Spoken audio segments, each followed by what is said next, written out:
जय हिंद दोस्तों। Let's study 41 में आप लोगों का स्वागत है। मैं हूं घनश्याम यादव और दोस्तों मेरे द्वारा आप लोगों को ऑल कंपटीशन से संबंधित प्रश्नों को हल कराया जा रहा है, जिसमें सबसे पहले मेरे द्वारा आप लोगों को भारत के प्राचीन इतिहास के बारे में पढ़ाया जा रहा है। और दोस्तों अभी तक मेरे द्वारा आप लोगों को भारत का प्राचीन इतिहास भाग 1 से लेकर 60 तक पढ़ाया जा चुका है। और आज हम लोगों का चैप्टर होगा भारत का प्राचीन इतिहास भाग 61, जिसमें हम आप लोगों को सबसे पहले कुमार गुप्त के बारे में पढ़ाएंगे। कुमार गुप्त के बाद स्कंद गुप्त के बारे में हम लोग पढ़ेंगे। उसके बाद भानुगुप्त के बारे में पढ़ेंगे। उसके बाद गुप्तकालीन राजनीतिक व्यवस्था एवं केंद्रीय प्रशासन के बारे में पढ़ेंगे। पुनः हम लोग प्रांतीय प्रशासन के बारे में पढ़ेंगे। फिर गुप्तकालीन समाज के बारे में पढ़ेंगे। तो दोस्तों इस प्रकार हम लोग आज ये सारे फैक्ट क्लियर करेंगे। लेकिन आज का चैप्टर पढ़ने से पहले आइए भारत का प्राचीन इतिहास भाग 60 जो हमने आपको पढ़ा चुका है उसको एक बार रिवीजन करते हैं। पुनः भारत का प्राचीन इतिहास भाग 61 को पढ़ना प्रारंभ करते हैं। तो दोस्तों आइए सबसे पहले भारत का प्राचीन इतिहास भाग 60 को एक बार रिवीजन करते हैं। तो दोस्तों मैंने आप लोगों को उसमें बताया था कि समुद्रगुप्त के राजकीय कवि हरिश्चंद्र जी थे। उसके बाद मैंने आपको बताया था प्रयाग प्रशस्ति की रचना हरिश्चंद्र के द्वारा किया गया था। और दोस्तों प्रयाग प्रशस्ति संस्कृत भाषा, ब्राह्मणी भाषा और चंपू शैली में लिखी गई थी। पुनः मैंने आपको बताया था एरण अभिलेख समुद्रगुप्त से संबंधित है। उसके बाद मैं आप लोगों को चंद्रगुप्त द्वितीय के बारे में बताया था, जिसमें सबसे पहला क्वेश्चन आया था। और मैंने आपको बताया कि चंद्रगुप्त द्वितीय के द्वारा मालवा एवं गुजरात के शक शासकों पर विजय प्राप्त करने की खुशी में विक्रमादित्य की उपाधि धारण किए थे। पुनः मैंने आपको बताया चंद्रगुप्त द्वितीय गुप्त वंश का पहला शासक था जिसने चांदी के सिक्के चलवाए थे। और चंद्रगुप्त द्वितीय 380 ईस्वी में शासक बने थे। फिर मैंने आपको बताया चंद्रगुप्त द्वितीय के शासनकाल को स्वर्णकाल कहा जाता था। और चंद्रगुप्त मौर्य न्याय के लिए प्रसिद्ध था और यह न्याय का जो सिंहासन बनाया था दोस्तों वो पत्थर का बनवाया था। फिर मैंने आपको बताया चंद्रगुप्त द्वितीय के द्वारा 2 राजधानियां बनाई गई थी, एक पाटलिपुत्र को और दूसरा उज्जैन को। फिर मैंने आपको बताया चंद्रगुप्त द्वितीय की शादी नागवंश की राजकुमारी कुबेर नाग से हुई थी। और दोस्तों चंद्रगुप्त द्वितीय की पुत्री का नाम प्रभावती गुप्त था। पुनः मैंने आपको बताया प्रभावती गुप्त की शादी वाकाटक शासक रुद्रसेन द्वितीय से हुई थी। और चीनी यात्री फाहियान चंद्रगुप्त द्वितीय के शासन काल में भारत आया था। चंद्रगुप्त द्वितीय ने चांदी का सिक्का चलवाया था। और दोस्तों चंद्रगुप्त द्वितीय के शासनकाल में 9 विद्वान रहा करते थे जिसे नवरत्न कहा जाता था। उसमें धन्वंतरी, छपड़क, शंकु, बेताल भट्ट, घटखपर, वररुचि, अमर सिंह, वराहमिहिर और कालिदास का नाम आता है। फिर मैंने आपको बताया चंद्रगुप्त द्वितीय के राजकवि का नाम साब था। और चंद्रगुप्त द्वितीय ने शकों का अंत करके विक्रमादित्य की उपाधि धारण की थी।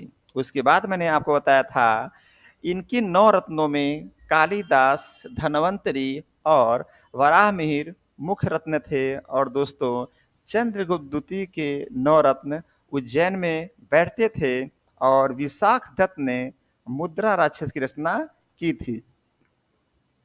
इस प्रकार दोस्तों मैंने आपको कल का जो चैप्टर था भारत का प्राचीन इतिहास भाग 60 यानी 60 उसका मैंने रिवीजन करा दिया। और दोस्तों आइए अब हम लोग भारत का प्राचीन इतिहास भाग 61 पढ़ते हैं, जिसमें सबसे पहले हम लोग पढ़ेंगे कुमार गुप्त प्रथम के बारे में, जिसमें केवल 2 ही क्वेश्चन आ रहे हैं। सबसे पहले प्रश्न आ रहा है कुमारगुप्त को कौन सी उपाधि मिली थी? ध्यान देंगे, कुमारगुप्त को कौन सी उपाधि मिली थी? पहला प्रश्न बन रहा है, जिसका उत्तर है कुमारगुप्त को महेंद्रादित्य और शकादित्य की उपाधि मिली थी। तो दोस्तों प्रश्न आएगा, कुमारगुप्त को कौन सी उपाधि मिली थी? आप उत्तर देंगे, कुमारगुप्त को महेंद्रादित्य और शकादित्य की उपाधि मिली थी। दूसरा प्रश्न बन रहा है, कुमारगुप्त के द्वारा किस विश्वविद्यालय की स्थापना कराई गई थी? तो दोस्तों ध्यान देंगे, कुमारगुप्त के द्वारा नालंदा विश्वविद्यालय की स्थापना कराई गई थी, जो कि भारत में यानी बौद्ध शिक्षा का बहुत बड़ा केंद्र था। यानी कुमारगुप्त नालंदा विश्वविद्यालय की स्थापना करा रहे हैं, और कहाँ पर हो रहा है नालंदा विश्वविद्यालय की स्थापना? दोस्तों ये बिहार में हो रहा है। कुमारगुप्त के द्वारा नालंदा विश्वविद्यालय की स्थापना कराया जा रहा है, जो कि बिहार में हो रहा है, और भारत में बौद्ध शिक्षा का केंद्र नालंदा विश्वविद्यालय था। यानी कि नालंदा विश्वविद्यालय भारत में बौद्ध शिक्षा का बहुत बड़ा केंद्र था। तो दोस्तों प्रश्न बना, कुमारगुप्त के द्वारा किस विश्वविद्यालय की स्थापना कराई गई? आप उत्तर देंगे, कुमारगुप्त के द्वारा नालंदा विश्वविद्यालय की स्थापना कराई गई, जो कि भारत में बौद्ध शिक्षा का बहुत बड़ा केंद्र था, और ये जो नालंदा विश्वविद्यालय ये बिहार में पड़ता है। इसके बाद दोस्तों आते हैं स्कंदगुप्त को पढ़ते हैं। आप देखेंगे यहाँ पर स्कंदगुप्त का एक पिक लगा हुआ है, और स्कंदगुप्त से संबंधित पहला प्रश्न बन रहा है, स्कंदगुप्त को कौन कौन सी उपाधि मिली थी? स्कंदगुप्त को कौन सी उपाधि मिली थी? तो दोस्तों इसका उत्तर है, स्कंदगुप्त को क्रमादित्य, ध्यान देंगे, क्रमादित्य और सक्रोपन की उपाधि मिली थी। स्कंदगुप्त को क्रमादित्य और सक्रोपन की उपाधि मिली थी। फिर अगला प्रश्न बनता है, सुदर्शन झील का पुनरुद्धार किसने कराया था? तो दोस्तों उत्तर देंगे, सुदर्शन झील का पुनरुद्धार स्कंदगुप्त के द्वारा करवाया गया था। दोस्तों यहाँ पर आप लोग ध्यान देंगे, जो ये सुदर्शन झील है, आपको मैं दिखाऊं, यहाँ पर एक चित्र मैंने बनाया है, लगाया है सुदर्शन झील के बारे में। सुदर्शन झील का नाम कई लोगों से जुड़ चुका है, जैसे चंद्रगुप्त के द्वारा सुदर्शन झील का निर्माण कराया गया था। उसके बाद इसका पुनः निर्माण अशोक के द्वारा करवाया गया था, और उसके बाद फिर इसका पुनः निर्माण रुद्रदामन के द्वारा करवाया गया था। और आप यहाँ पर देख रहे हैं कि स्कंदगुप्त के द्वारा भी सुदर्शन झील का पुनः निर्माण पुनरुद्धार करवाया जा रहा है। यानी कि सुदर्शन झील के साथ अभी तक 4 राजाओं का नाम जुड़ चुका है, जिसमें सबसे पहले जो चंद्रगुप्त थे, उनके द्वारा स्थापना करवाया गया सुदर्शन झील का, पुनः निर्माण कराया गया अशोक के द्वारा, उसके बाद रुद्रदामन के द्वारा भी पुनर्निर्माण कराया गया, और दोस्तों यहाँ पर आप देख रहे हैं स्कंदगुप्त के द्वारा भी पुनरुद्धार कराया जा रहा है किसका? सुदर्शन झील का। तो यहाँ पर प्रश्न बना, सुदर्शन झील का पुनरुद्धार किसने करवाया? आप उत्तर देंगे, सुदर्शन झील का पुनरुद्धार स्कंदगुप्त के द्वारा कराया गया था। अगला प्रश्न बना, हूण आक्रमण किसके समय में प्रारंभ हुआ था? तो दोस्तों हूण आक्रमण स्कंदगुप्त के शासन काल में प्रारंभ हो गया था। इस प्रकार स्कंदगुप्त से संबंधित यहाँ पर 3 प्रश्न बने। पहला, स्कंदगुप्त को और कौन सी उपाधि मिली थी? उत्तर देंगे, स्कंदगुप्त को क्रमादित्य और सक्रोपन की उपाधि मिली थी। सुदर्शन झील का पुनरुद्धार स्कंदगुप्त के द्वारा कराया जा रहा है, और दोस्तों हूण आक्रमण स्कंदगुप्त के समय में प्रारंभ हो गया था। इसके बाद आते हैं भानुगुप्त। अगला शासक भानुगुप्त आते हैं। तो दोस्तों भानुगुप्त में यहाँ पर केवल 2 ही प्रश्न बन रहा है, जिसमें सबसे पहले प्रश्न बन रहा है, और बहुत ही महत्वपूर्ण प्रश्न है ये, सती प्रथा के साक्ष्य कहाँ से मिलते हैं? आप उत्तर देंगे, सती प्रथा का साक्ष्य भानुगुप्त के एरण अभिलेख से। ध्यान देंगे, भानुगुप्त के द्वारा जो एरण अभिलेख लिखा गया था, इससे सती प्रथा का पहला साक्ष्य मिलता है, और वो भी 510 ईस्वी में। तो प्रश्न आएगा, सती प्रथा के साक्ष्य कहाँ से मिलते हैं? आप उत्तर देंगे, सती प्रथा का साक्ष्य भानुगुप्त के एरण अभिलेख से मिलता है, जो कि 510 ईस्वी का ये अभिलेख है। अगला प्रश्न आया, इस वंश का अंतिम शासक कौन था? आप उत्तर देंगे, इस वंश का अंतिम शासक विष्णुगुप्त था। तो दोस्तों भानुगुप्त से केवल 2 प्रश्न यहाँ पर आए।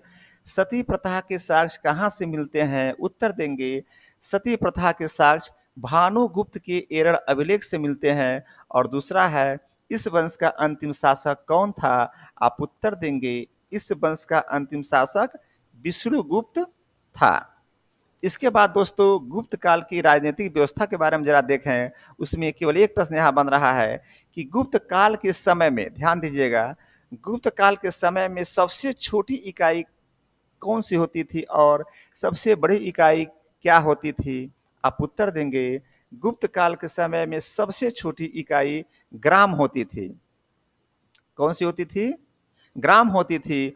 और सबसे बड़ी इकाई देश हुआ करती थी। तो अगर प्रश्न आता है गुप्त काल के समय में सबसे छोटी इकाई क्या थी और सबसे बड़ी इकाई क्या थी? आप उत्तर देंगे गुप्त काल में सबसे छोटी इकाई ग्राम और सबसे बड़ी इकाई देश हुआ करती थी। अब आइए दोस्तों गुप्त काल के केंद्रीय व्यवस्था के बारे में देखते हैं, केंद्रीय प्रशासन के बारे में कि कौन-कौन से यहाँ पर प्रश्न बन रहे हैं। आप देखेंगे यहाँ पर मैंने एक पिक लगाया है और गुप्तकालीन संबंधित से प्रश्न और गुप्तकालीन से संबंधित यहाँ पर एक और पिक लगाया है। तो केंद्रीय प्रशासन से संबंधित जो पहला प्रश्न बन रहा है, शासन का प्रमुख कौन होता था? शासन का प्रमुख कौन होता था? आप उत्तर देंगे शासन का प्रमुख राजा होता था। उस समय जो व्यवस्था थी, उस समय ये लोकतंत्र तो था नहीं, उस समय राजतंत्र हुआ करता था। तो शासन का जब भी शासन का प्रमुख कौन होता है पूछा जाएगा तो राजा ही हुआ करता था, प्रजा तो होगी नहीं, चुनाव तो होता नहीं था। इसलिए आप कह सकते हैं कि शासन का प्रमुख राजा हुआ करता था। और अगला प्रश्न बना, इस समय के सर्वोच्च प्रशासनिक अधिकारी को क्या कहते थे? तो दोस्तों इस समय के सर्वोच्च सर्वोच्च प्रशासनिक अधिकारी को कुमार मात्य कहते थे। क्या कहते थे? कुमार मात्य कहते थे। प्रश्न आएगा इस समय के सर्वोच्च प्रशासनिक अधिकारी को क्या कहते थे? आप उत्तर देंगे इस समय के सर्वोच्च प्रशासनिक अधिकारी को कुमार मात्य कहते थे। फिर अगला प्रश्न बना, सर्वोच्च पुलिस अधिकारी को क्या कहते थे? आप उत्तर देंगे सर्वोच्च पुलिस अधिकारी को दंडापासिक कहते थे, दंडपासिक कहते थे। सर्वोच्च प्रशासनिक अधिकारी कुमार मात्य हो रहा है और दोस्त यहाँ पर सर्वोच्च पुलिस अधिकारी दंडपासिक हो रहा है। तो प्रश्न आएगा सर्वोच्च पुलिस अधिकारी को क्या कहते थे? आप उत्तर देंगे सर्वोच्च पुलिस अधिकारी को दंडपासिक कहते थे। अगला प्रश्न बना, शांति और वैदेशिक नीति के सर्वोच्च अधिकारी को क्या कहते थे? आप उत्तर देंगे शांति और वैदेशिक नीति के सर्वोच्च अधिकारी को महासंधि विग्रह कहते थे। शांति और वैदेशिक नीति के सर्वोच्च अधिकारी को क्या कहते थे? आप उत्तर देंगे शांति और वैदेशिक नीति के सर्वोच्च अधिकारी को महासंधि विग्रह कहते थे। तो इस प्रकार हमने आपको बताया शासन का प्रमुख राजा हुआ करता था और इस समय के सर्वोच्च प्रशासनिक अधिकारी को कुमार मत कहा जा रहा है और सर्वोच्च पुलिस अधिकारी को दोस्तों दंडपासिक कहा जा रहा है। और सर्वोच्च पुलिस अधिकारी को दंडपासिक कहा जा रहा है और दोस्तों शांति और वैदेशिक नीति के सर्वोच्च अधिकारी को महासंधि विग्रह कहा जा रहा है। इसके बाद दोस्तों हम लोग देखेंगे गुप्त काल के प्रांतीय प्रशासन के बारे में कौन सा प्रश्न बन रहा है। तो दोस्तों सबसे पहला प्रश्न बना यहाँ पर, राज्यों को क्या कहा जाता था? ध्यान दीजिएगा, राज्यों को क्या कहा जाता था? तो दोस्तों उत्तर बनेगा राज्यों को भुक्ति कहा जाता था। पहला ही प्रश्न बन रहा है प्रांतीय प्रशासन में राज्यों को क्या कहा जाता था? आप उत्तर देंगे राज्यों को भुक्ति कहा जाता था। और अगला प्रश्न बना, राज्य का प्रमुख को क्या कहते थे? राज्य के प्रमुख को क्या कहते थे? तो दोस्तों उत्तर देंगे राज्य के प्रमुख को ऊपरी कहते थे। क्या कहते थे? ऊपरी कहते थे। तो दोस्तों राज्यों के प्रमुख को भुक्ति कहा जा रहा है और राज्य के प्रमुख को क्या कहा जा रहा है? ऊपरी कहा जा रहा है। अगला प्रश्न बना, कायस्थ नामक वर का उदय कब हुआ था? दोस्तों बहुत ध्यान से देखेंगे, ये कई बार प्रश्न पूछा जा चुका है। कायस्थ नामक वर का उदय कब हुआ था? तो दोस्तों इसका उत्तर बनेगा कायस्थ नामक वर्ग का उदय गुप्त काल में हुआ था। कायस्थ नामक वर्ग का उदय कब हो रहा है? दोस्तों गुप्त काल में हो रहा है, जिनका काम लेखा जोखा का हुआ करता था। ध्यान दीजिएगा, जब कायस्थ नामक वर्ग का उदय नहीं हुआ था, इसके पहले ब्राह्मण लोग लेखा जोखा काम करते थे, लेकिन जब से कायस्थ नामक वर्ग का उदय हो गया, उस समय से लेखा जोखा का काम अधिकतम यही लोग करने लगे। कौन करने लगा? कायस्थ नामक वर्ग का जो उदय हो रहा है, इनके द्वारा होने लगा। और ध्यान देंगे, आज के टाइम में भी गांव में आप देखेंगे, चाहे शहर में, जो कायस्थ लोग हैं, ये लोग कलम दवात का पूजा करते हैं। तो प्रश्न आएगा, कायस्थ नामक वर्ग का उदय कब हुआ था? आप उत्तर देंगे, कायस्थ नामक वर्ग का उदय गुप्त काल में हुआ था, और जिनका काम लेखा जोखा का हुआ करता था। और अगला प्रश्न बना इसी से संबंधित, कायस्थ शब्द का प्रथम उल्लेख कहाँ से मिलता है? आप उत्तर देंगे, कायस्थ शब्द का प्रथम उल्लेख याज्ञवल्क्य स्मृति से मिलता है। कहाँ से मिलता है? याज्ञवल्क्य स्मृति से मिलता है। तो दोस्तों कायस्थ से संबंधित यहाँ पर दो प्रश्न बन गए। कायस्थ नामक वर्ग का उदय कब हुआ? आप उत्तर देंगे, कायस्थ नामक वर्ग का उदय गुप्त काल में हुआ था, जिनका काम लेखा जोखा का होता था, और कायस्थ शब्द का प्रथम उल्लेख याज्ञवल्क्य स्मृति में मिलता है। इसके बाद दोस्तों प्रश्न आया गुप्तकालीन समाज के बारे में, और गुप्तकालीन समाज के बारे में केवल एक ही प्रश्न यहाँ दिखाई दे रहा है आपको। गुप्त काल का समाज कितने भागों में बटा हुआ था? तो दोस्तों मैं आपको बताऊं, यहाँ पर भी गुप्त काल का समाज 4 भागों में बटा हुआ था। पहला ब्राह्मण, दूसरा क्षत्रिय, तीसरा वैश्य, और चौथा शूद्र। दोस्तों ध्यान देंगे, जब मैं ऋग्वैदिक काल के बारे में आप लोगों को बता रहा था, उस समय में ये बात उठी थी कि समाज को कितने भागों में बांटा गया था। तो मैंने आपको बताया था, वैदिक काल में समाज को 4 भागों में बांटा गया था। पहला क्षत्रिय, दूसरा माफ करेंगे, पहला ब्राह्मण, दूसरा क्षत्रिय, तीसरा वैश्य, और चौथा शूद्र।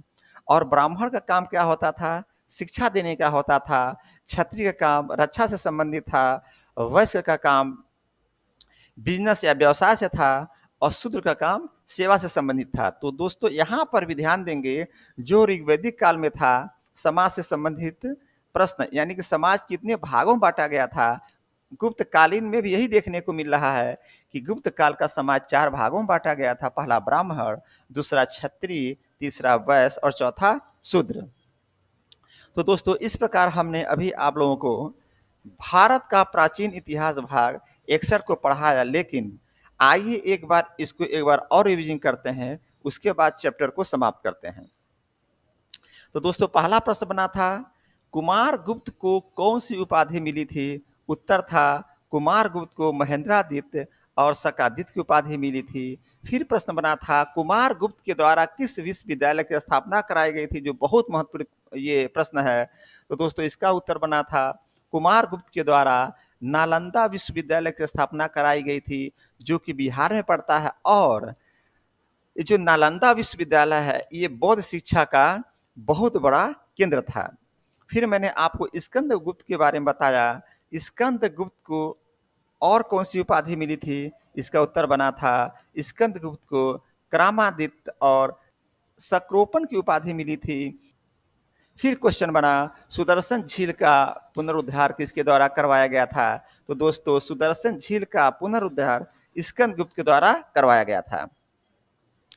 फिर अगला प्रश्न बना था, हूण आक्रमण किसके समय में प्रारंभ हो गए थे? तो दोस्तों हूण आक्रमण स्कंदगुप्त के समय में प्रारंभ हो गए थे। स्कंदगुप्त के समय में हूण आक्रमण प्रारंभ हो गए थे।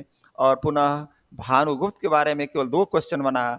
सती प्रथा के साक्ष्य कहाँ से मिलते हैं? मैंने आपको बताया, सती प्रथा का साक्ष्य भानुगुप्त के एरण अभिलेख से मिलता है, जो 510 ईस्वी में, ये एरण अभिलेख जो 510 ईस्वी का ये था।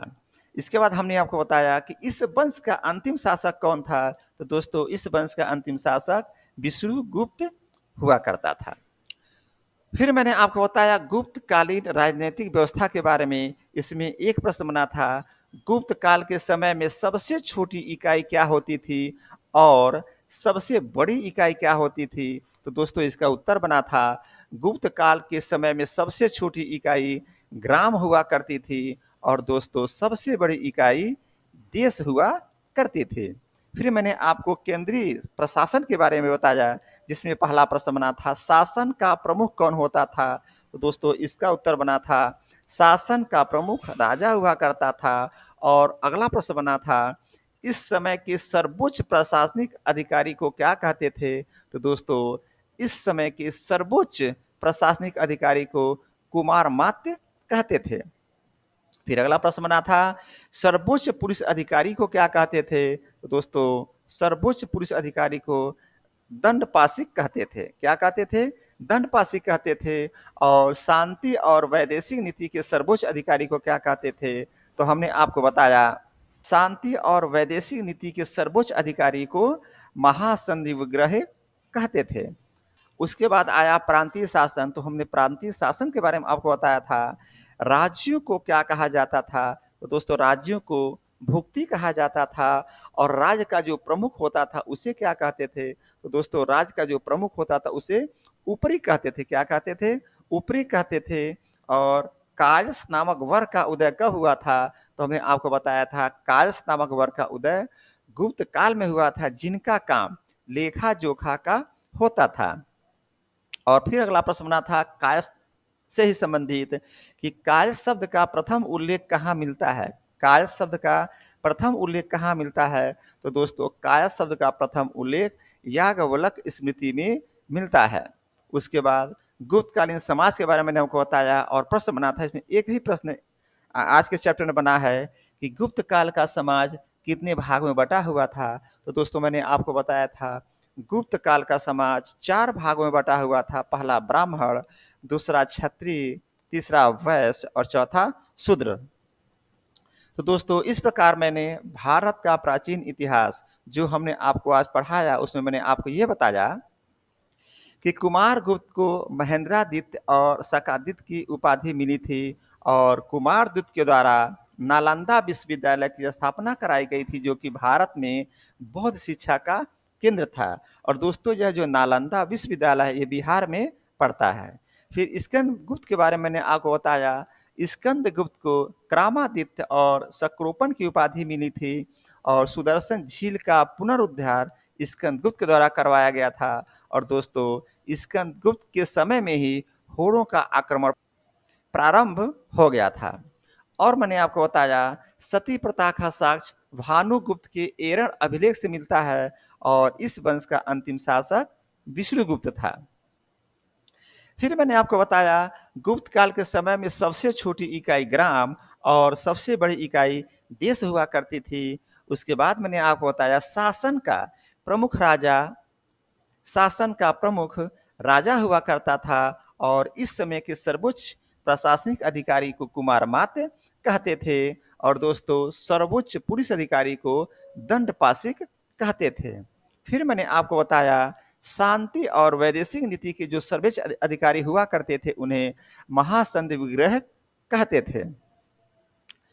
फिर मैंने आपको बताया राज्यों को भुक्ति कहा जाता था और राज्य का प्रमुख जो होता था उसे ऊपरी कहते थे। और दोस्तों कायस्थ नामक वर्ग का उदय गुप्त काल में हो गया था, जिनका काम लेखा जोखा का होता था। और कायस्थ शब्द का प्रथम उल्लेख याज्ञवल्क्य स्मृति में मिलता है। और आज का अंतिम और बहुत महत्वपूर्ण जो क्वेश्चन है, मैंने आपको बताया था गुप्त काल का समाज 4 भागों में बटा हुआ था। पहला ब्राह्मण, दूसरा क्षत्रिय, तीसरा वैश्य और चौथा शूद्र। तो दोस्तों आज का चैप्टर यहीं पर समाप्त होता है और मैं कहूँगा कि रिविजन देखिएगा, मैं बार बार रिविजन कराता हूँ। जब भी किसी चैप्टर को पढ़ाता हूँ तो बार बार रिविजन कराता हूँ और चैप्टर को प्रारंभ करने से पहले पिछले चैप्टर को मैं एक बार रिविजन कराता हूँ और जब चैप्टर को पढ़ा देता हूँ तो फिर लास्ट में उस चैप्टर को रिविजन कराता हूँ। और दोस्तों चैप्टर को बार बार रिविजन कराने के पीछे यही कारण है कि जब भी आप किसी चैप्टर को किसी अध्याय को अगर आप याद कर लेते हैं और उसको रिविजन नहीं करते हैं, यानी कि उसका रिविजन नहीं करते हैं, तो दोस्तों हर छात्र उसको भूल जाता है। और रिविजन करेंगे तो रिविजन करने से हमेशा आपके मेमोरी में बनी रहेगी और भूलेगा नहीं। तो फ़ायदा होगा पढ़ने का। पढ़ कर के याद करके भूल जाना कोई फ़ायदा नहीं है। पढ़ाई ऐसी होनी चाहिए कि चैप्टर याद कर लें और वो कभी नहीं भूलें। तो इसका बस एक ही उपाय है कि उसको बार-बार रिविज़न करिए और यहीं पर मैं अपना क्लास समाप्त करता हूँ। जय हिंद, जय भारत।